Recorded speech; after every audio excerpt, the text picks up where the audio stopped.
Hai, sahabat YT Artikel 2. Apa kabar kalian semua? Semoga kalian semua dalam keadaan sehat. Amin. Sebelum melanjutkan ke ceritanya, jangan lupa tinggalkan like, komen, dan subscribe. Karena dengan like dan komentar kalian, yang semakin membuat admin semangat mengupload lanjutan ceritanya.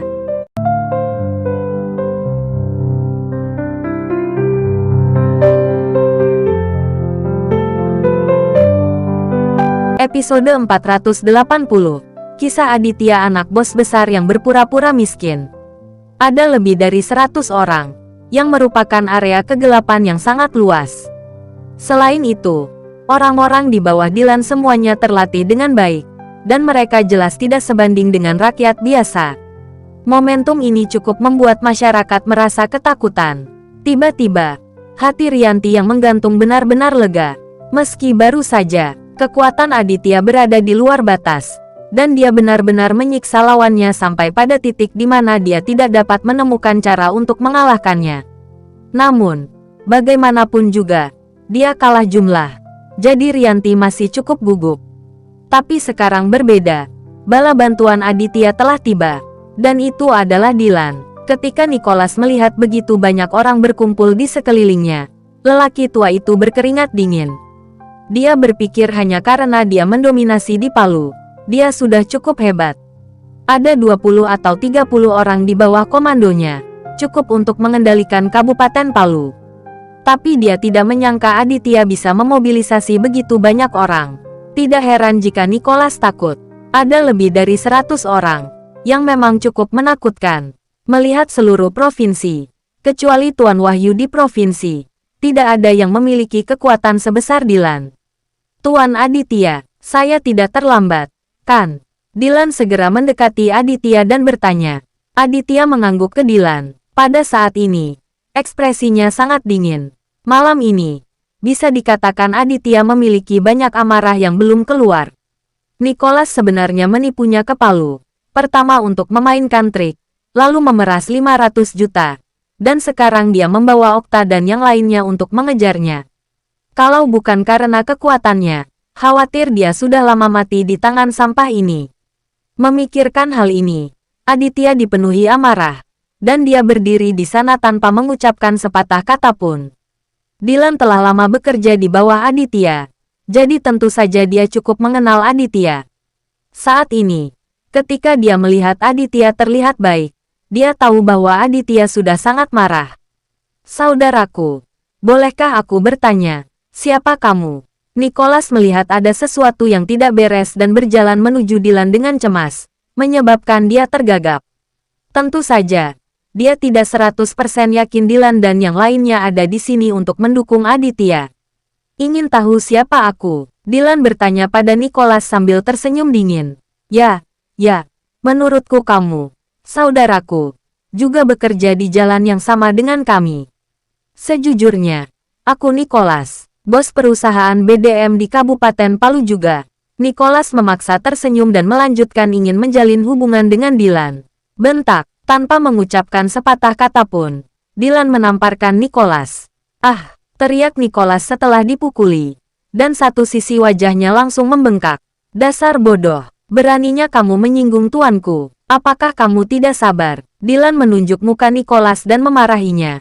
Dan akhirnya menendang Nicholas. Nicholas sangat kesakitan hingga dia jatuh ke tanah selama beberapa detik sebelum bangun. Tetapi dia tidak berani mengucapkan sepatah kata pun yang tidak menyenangkan.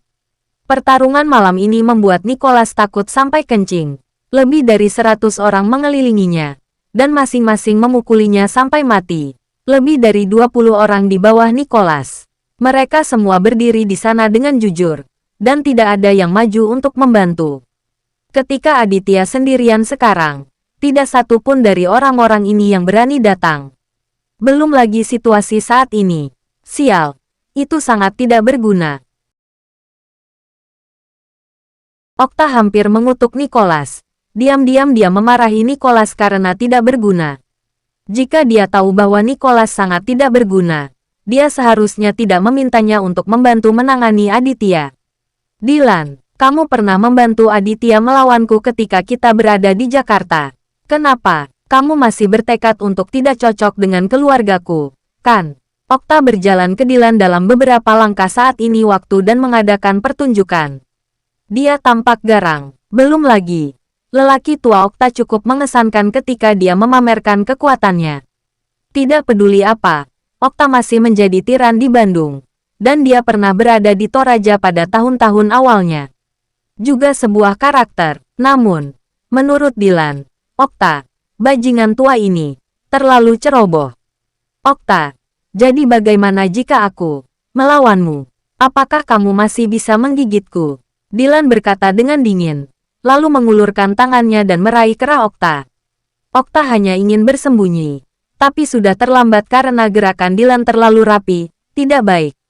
Okta baru menyadari ada sesuatu yang tidak beres, tapi sudah terlambat. Tangan Dylan menghantam wajah tua Okta seperti tetesan air hujan. Aduh, Okta menjerit kesakitan, bahkan tidak mampu melawan. Dalam sekejap mata, Dylan meninju Okta lebih dari 10 kali. Pada akhirnya, Okta dikalahkan. Mereka semua pusing dan jatuh ke tanah dengan bunyi gedebuk.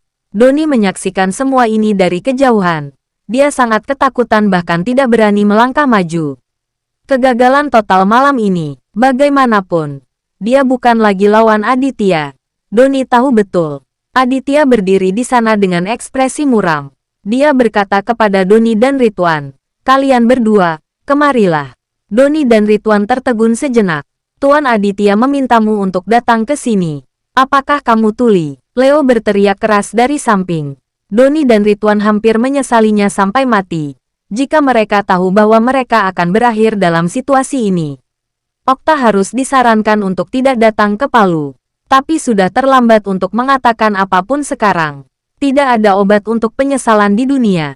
Dalam keputusasaan, Donnie dan Ridwan gemetar dan berjalan dengan patuh di depan Aditya. Aditya memandang Donnie dan Ridwan. Kedua sampah ini sangat penuh kebencian. Ingatan kalian sangat tidak tahu berpikir. Sepertinya aku belum pernah memperingatkanmu sebelumnya. Aditya menunjuk ke arah Donnie dan Ridwan dan berkata dengan suara dingin. Donnie dan Ridwan menyesalinya.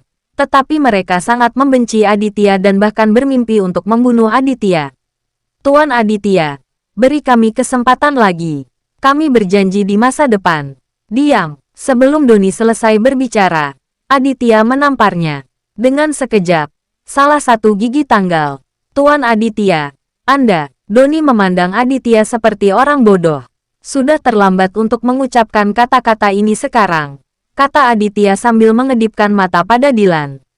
Dylan mengerti. Dan dengan lambaian tangannya, dia memerintahkan anak buahnya untuk mengambil tindakan. Tiba-tiba, terdengar teriakan satu demi satu. Dan semua orang yang hadir dipukuli dengan kejam. Pasukan Nicholas, ditambah pasukan Okta, berjumlah lebih dari 30 orang. Ada orang tergeletak di tanah, dan Dylan memerintahkan untuk berhenti. "Tuan Aditya, apa yang harus kita lakukan terhadap orang-orang ini?" Dylan meminta instruksi dari Aditya. Aditya memandang sampah yang tergeletak di tanah. Nicholas dan Mustafa, serta lebih dari 20 orang di bawah Nicholas, tidak berarti apa-apa. Bahkan jika Nicholas ingin menimbulkan masalah, dia tidak dapat membuat masalah apapun. Jadi Aditya langsung mengabaikan Nicholas dan kelompoknya. Tapi Aditya tidak mau melepaskan Okta, Donnie, dan Ridwan. Bersambung.